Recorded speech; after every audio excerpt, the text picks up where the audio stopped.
What a week in politics. And look, I've been covering politics for a long time. Heck, I traveled with the short-lived campaign of Ohio Senator and former astronaut John Glenn back in 1984, and I've been covering campaigns since then. And I never remember a week of politics quite like this one. Monday, it was the Iowa caucuses. Finally, we were going to get votes after a long and tedious Democratic campaign for president. But we didn't get votes.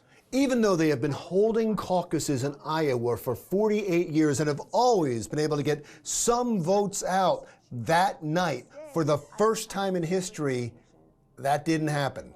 Why? Because the Democratic National Committee screwed everything up. First of all, by messing with the rules and creating satellite caucuses around the world, and then paying millions to a quickly put together tech company run by Democratic operatives to create an app to count the votes. That didn't work. Which is why this guy, Troy Price, the head of the Democratic Party in Iowa, should not be the scapegoat. He just tried to make the mess the DNC created work. Instead, the blame should be put squarely on the coward who created the Iowa disaster and has been hiding. Democratic National Committee Chair Tom Perez, who hasn't met a TV camera he doesn't love, is suddenly camera shy, which is why hashtag Tom Perez resign has been trending on Twitter. And when finally the results did start to drip out, a shock. South Bend, Indiana Mayor Pete Buttigieg is the big winner, exceeding all expectations, and former Vice President Joe Biden is the big loser, sending the Democratic Party into a what do we do now tailspin. And for right now, the great whiter hope seems to be former Mayor Michael Bloomberg, who is a 70-something billionaire from New York. How ironic. Then Gallup releases its presidential approval tracking poll, and another shock. Donald Trump is now at 49% approval. That is the highest number he has gotten on the Gallup poll since he was sworn in. To give you an idea of how that number rates, President Obama was at 47% at the exact same time in his first term. George W. Bush was at 33%, and they both won re-election.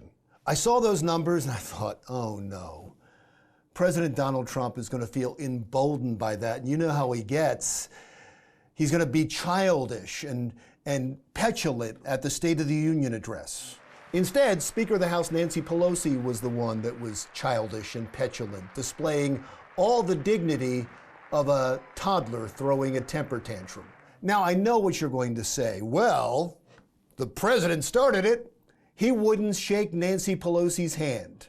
But that's a lot different than making faces and talking to yourself during the entire State of the Union speech and then ripping up the speech at the end. And let me ask you something. If somebody at work was trying to get you fired and bad-mouthing you, would you shake their hand if they offered it? And then after that, if they were to rip up papers on your desk, you'd feel pretty good about your decision.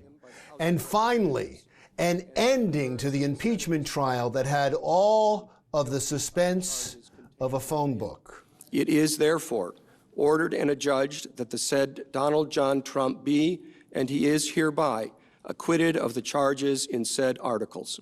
So let's sum things up, shall we? The Democratic caucuses in Iowa were a disaster. The Democratic presidential campaign is in disarray. President Donald Trump was acquitted and now is more popular than ever. No wonder Nancy Pelosi had a temper tantrum. This has been a devastating week for the Democratic Party.